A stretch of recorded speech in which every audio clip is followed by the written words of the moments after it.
காலங்களில் நாம் வசந்தம். இது ஒரு காதல் கதை.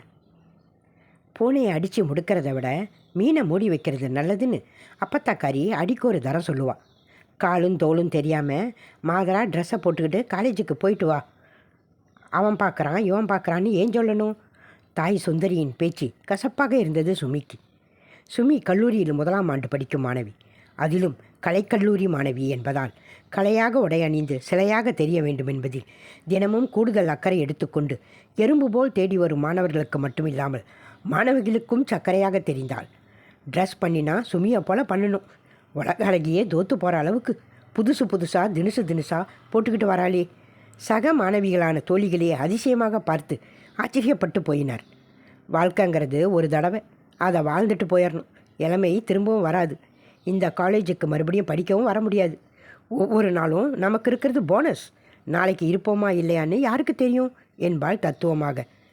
அவளுக்கு பிடித்த கவர்ச்சியான ஆடை அணிபவள் தாயின் பேச்சுக்கு இணங்குவது போல் நடிக்கும் பொருட்டு மேலே வேறு ஆடையை அணிந்து சென்று கல்லூரிக்கு போனவுடன் காரிலிருந்து இறங்கும்போது ஆடையை மறைத்த இன்னொரு ஆடையை கலட்டி காரில் வைத்து விடுவாள். கல்லூரி விழாக்களில் நடிப்பு, பாட்டு, நடனம் என எதையும் விட்டு வைக்காமல் பங்கேற்று அசத்துவாள். சுமி ஒரு நாள் கல்லூரிக்கு வரவில்லை என்றாலே அனைவருக்கும் அந்த நாளே வெறுமையாக இருக்கும். சுமி வெகுளித்தனமானவள். அவளை பிடிக்காதவர்கள் யாருமில்லை எனும் நிலையை உருவாக்கி வைத்திருந்தாள். அனைவருடைய பிறந்த நாளையும் தெரிந்து வைத்துக்கொண்டு முதலாவதாக வாழ்த்து சொல்லி பரிசு கொடுத்து மகிழ்வாள். அனைவரையும் காதலித்தாள். அவளுக்கென தனியான காதலர் யாருமே இல்லை. வித்தியாசமான பிறவியாக இருக்கா. மரத்தில் பழுக்கிற பழங்கள் பார்க்கத்தான் முடியும். பசிக்கு உதவாதுங்கிறது எவ்வளோ வேஸ்ட்டோ அதே போல் அவள் வாழ்க்கையை யாரோடையும் சேராமல் வீணடிச்சிட்டு இருக்கா என சக மாணவர்கள் அவள் முன்பு பேசுவதை கோபப்படாமல் ரசிப்பாள். ஒரு நாள் தன்னோடு படிக்கும் மாணவன் சிகன், சுமி, ஒரு நாள் கூட உன்னை பார்க்காம என்னால் இருக்க முடியல. உனக்காக எதை வேணாலும் செய்யலான்னு தோணுது.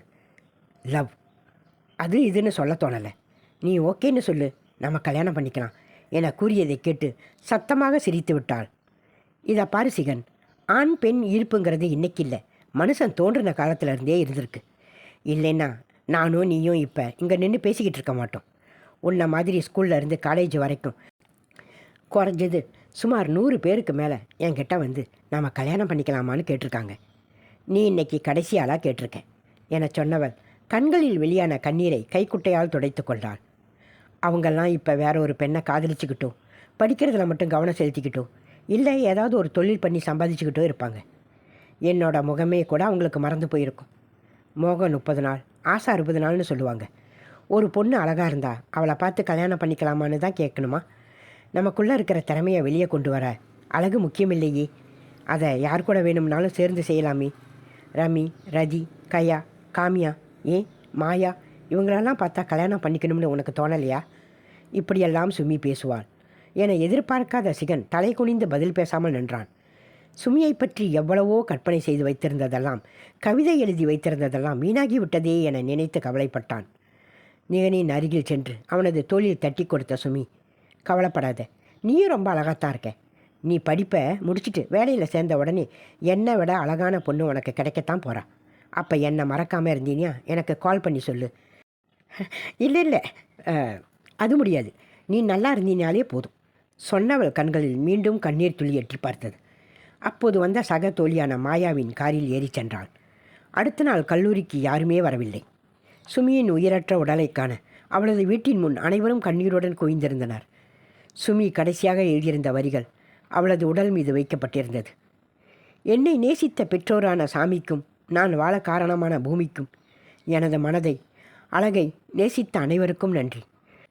நாம் எப்படி வாழ்வது என்பதை நம்மால் முடிவு செய்ய முடியுமே தவிர எத்தனை காலம் வாழப்போகிறோம் என்பதை இயற்கைதான் தீர்மானிக்கிறது. காலங்களில் நாம் வசந்தம். காலம் முடிந்த பின் எதுவும் இல்லை நமக்கு சொந்தம். கிடைக்கும் காலத்தை மகிழ்ச்சியாக வாழ பழகுங்கள். முடியும் காலத்தை வேதனையின்றி ஏற்றுக்கொள்ளுங்கள். பூவில் வளரும் காய் கனிந்துதான் விழும் என்பதில்லை. பலத்த காற்றுக்கு பிஞ்சுகளும் உதிர நேரும். அவளது தத்துவமான அனுபவமான கருத்துக்களை படித்தவர்களுக்கு மனது பக்குவப்பட்டு போனது.